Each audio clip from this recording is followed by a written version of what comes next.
இந்த 5 உணவுகளை நீங்க குக்கர்ல சமைக்கவே கூடாது. இதுல நிறைய பேர் நான் சொல்லப் போற இந்த 5யுமே நீங்க குக்கர்ல தான் வச்சிட்டு இருந்திருப்பீங்க இவ்வளோ நாளா. அது என்னென்ன அப்படின்றத தான் டீடைல்டா பார்க்க போறீங்க. அண்ட் இதை வந்து நீங்க இனிமே ஃபாலோ பண்ணாதீங்க. இது உங்க உடலுக்கு ரொம்ப அபாயம் அப்படின்னும் சொல்றாங்க. நம்பர் 1 அரிசி. சாதத்தை நிறைய பேர் குக்கர்ல தான் வச்சு 3 விசில் விட்டு எடுத்துட்டு இருக்கீங்க.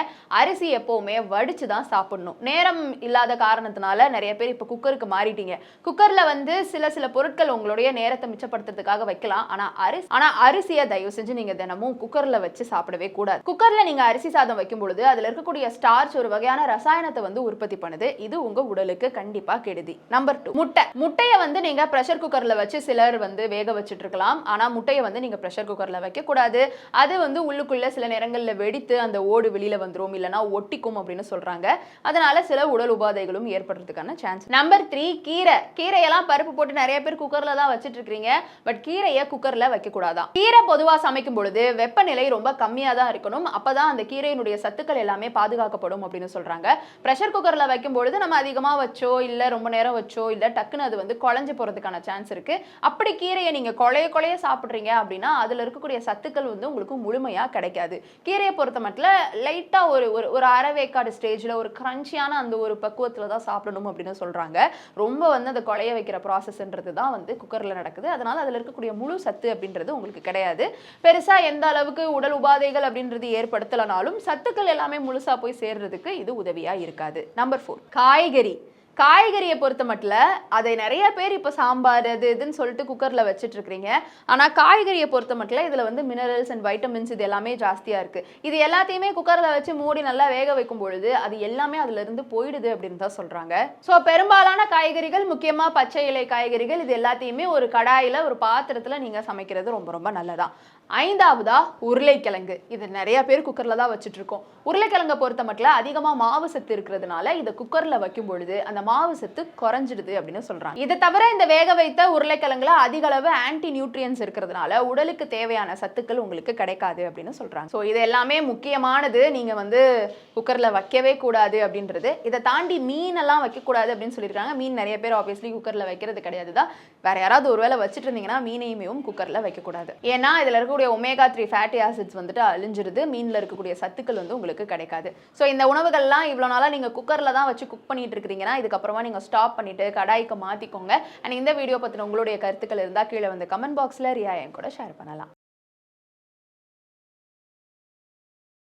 ஆல்ரவுண்டராக இருக்கக்கூடிய 4 ராசிக்காரர்கள் யார் அப்படின்றது தான் இந்த வீடியோவில் நீங்கள் பார்க்க போறீங்க. ஜோதிடத்தின்படி ஒரு ராசிக்காரர்களுக்கும் ஒரு குணம் இருக்கிறதாக நம்பப்படுது. ஸோ அதை நம்புறவங்களுக்காக தான் இந்த வீடியோ. சிலர் நம்பாமலும் இருக்கலாம். அண்ட் இந்த ஜோதிடத்தின்படி 4 ராசிக்காரர்கள் வந்து ஒரு வேலைன்னு இல்லை, அப்படியே ஆல்ரவுண்டர் எல்லாத்துலேயுமே இருப்பாங்க. வேலையை நல்லா பார்த்துப்பாங்க, வீட்டை நல்லா பார்த்துப்பாங்க, உறவுகளை நல்லா பார்த்துப்பாங்க. ஒரே விஷயத்திலேயே லாங் டேர்மாக இருக்கிறது அவங்களுக்கு பிடிக்காது. அதனால வந்து மல்டிபிள் திங்ஸ் வந்துட்டு அட் அ டைம் அவங்க வந்து பண்ணக்கூடியவர்களாக கருதப்படுறாங்க. அதில் நம்பர் 1 யாருன்னு பார்த்தீங்கன்னா மிதுன ராசிக்காரர்கள். ஸோ மிதுன ராசிக்காரர்கள் நான் ஆப்வியஸ்லி ஆல்ரெடி சொன்னது மாதிரி ஒரு விஷயத்தை ப்ரொலாங் பண்ணி இழுத்து அதையே போட்டு செஞ்சு போர் அடிச்சு அப்படி இருக்கிறது அவங்களுடைய ராசிக்கே வந்துட்டு பிடிக்காத ஒரு விஷயமாக கருதப்படுது. அதனால இதுல ஒரு விஷயம் செய்வாங்க, அதுல ஒரு விஷயம் செய்வாங்க. அதுக்காக அறகுறையா செஞ்சு வைக்க மாட்டாங்க. எல்லாத்துலேயுமே ஆல்ரவுண்டர் அப்படின்றது என்ன, எல்லாத்தையுமே ரொம்ப சூப்பரா செஞ்சு முடிக்கக்கூடியவங்க தான். ஸோ வீட்டு நிதி வசதிகளா, நிதி தேவைகளா, இல்லை வேலை தேவையா, இல்லை ஃபேமிலியில் இருக்கக்கூடிய உறவுகளா, இந்த மாதிரியான பல விஷயங்களை அட் அ டைம் அவங்க ஒரே நேரத்தில் ஹேண்டில் பண்ணக்கூடியவங்க தான் இந்த மிதுன ராசிக்காரர்கள். இவங்களுக்கு ஆர்வமுள்ள ஒரு மனம் இருக்கிறதுனால பன்முகத்தன்மையை வந்து அந்த மனம் விரும்புதான். அதனால இவங்க பல விஷயங்களை செய்யக்கூடியவங்களா இருக்கிறாங்க. இவங்களுடைய வெற்றிக்கான ரகசியம் அப்படின்னு கருதப்படுறது என்னன்னு பாத்தீங்கன்னா எல்லா விஷயத்தையுமே பிளான் பண்ணி பண்ணக்கூடியவங்க, அழுத்தமான சூழல்ல அமைதியாக இருக்கக்கூடியவங்க. எந்த பிரச்சனையும் இவங்க தேடியே போக மாட்டாங்களாம். அவங்களுக்கு தேவையான விஷயங்களை அமைதியா திட்டமிட்டு செய்யக்கூடியவங்க. இதெல்லாமே தான் இவங்களை வந்து ஒரு ஆல்ரவுண்டராக வைத்திருக்குது. நம்பர் 2 கன்னிராசிக்காரர்கள். கன்னிராசிக்காரர்களுமே எல்லா விஷயத்திலையுமே ஆர்வத்தோட எல்லாத்திலையுமே இன்வால்வ் ஆகி செய்யக்கூடியவங்களா இருக்கிறாங்க. அவங்கள சார்ந்தவங்களுக்கு ஒரு பிரச்சனை அப்படின்னா அதுலயுமே முன்னிருந்து செய்யக்கூடியவங்களா இருக்கிறாங்க. இவங்களுமே ஒரு அமைதியான ஒரு சூழல்ல எல்லாத்தையுமே பிளான் பண்ணி ஒர்க் பண்ணக்கூடியவங்களாக கருதப்படுது. 3வது மகர ராசிக்காரர்கள். இவங்களை பொறுத்தவரையில இவங்களுடைய நேரம், சக்தி, புத்திசாலித்தனம் இது எல்லாத்தையுமே கரெக்டா நிர்வகிக்கக்கூடியவங்களா இருக்கிறாங்க. இவங்களை பொறுத்தவரையில இவங்களுடைய ஒழுக்கத்துக்கும் கவனத்திற்கும் பெயர் போனவங்க. எந்த ஒரு விஷயத்துல இறங்குறதுக்கு முன்னாடியும் பிளான் பண்ணி இறங்கக்கூடியவங்க. எந்த ஒரு விஷயத்தையுமே இவங்க வந்து மேலோட்டமா செய்யறது கிடையாது. ரொம்ப துல்லியமா திட்டவட்டமா செய்யக்கூடியவங்க. இவங்களுடைய குடும்பம் அண்ட் ஒர்க்கு அண்ட் இன்னும் நிறைய பல விஷயங்கள் அப்படின்னு சொல்லிட்டு ஒரு கேமா இருக்கலாம், ஒரு ஸ்போர்ட்டா இருக்கலாம், அந்த மாதிரி எல்லாத்துலயுமே அவங்க இன்வால்வ் ஆகி ஒரு மல்டி டேலண்டட் பர்சனாலிட்டியா விளங்குறாங்க.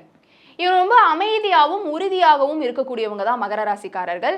அண்ட் இவங்களுடைய அந்த புத்திசாலித்தனம் அப்படின்றது வந்து இவங்க பண்ணக்கூடிய எல்லா வேலைகள்லையுமே ஷோ ஆகும். முக்கியமா இவங்க கிட்ட இருக்கக்கூடிய ஒரு ஸ்பெஷாலிட்டி நான் இதுக்கு முன்னாடி சொன்ன 2 ராசி கிட்ட இல்லாதது அப்படின்னு பாத்தீங்கன்னா இவங்களுடைய தலைமைத்துவம் அப்படின்றது ஒரு லீடர்ஷிப் குவாலிட்டி பேசிக்காவே மகர ராசிக்காரர்கள் கிட்ட இருக்கிறதாக நம்பப்படுது. 4வது துலாம் ராசிக்காரர்கள். இவங்களுமே பல பொறுப்புகளை கையில எடுத்து அதை சரியான முறையில ஆளக்கூடியவங்களா இருக்கிறாங்க. இவங்களுடைய ராஜதந்திரம் அப்படின்றது பல விஷயத்தை வந்து கரெக்டா ஹேண்டில் பண்ணவும், மக்களை பொறுமையோடையும் நிதானத்தோடையும் இவங்க வந்து ஹேண்டில் பண்ணவும் உதவி பண்ணுது.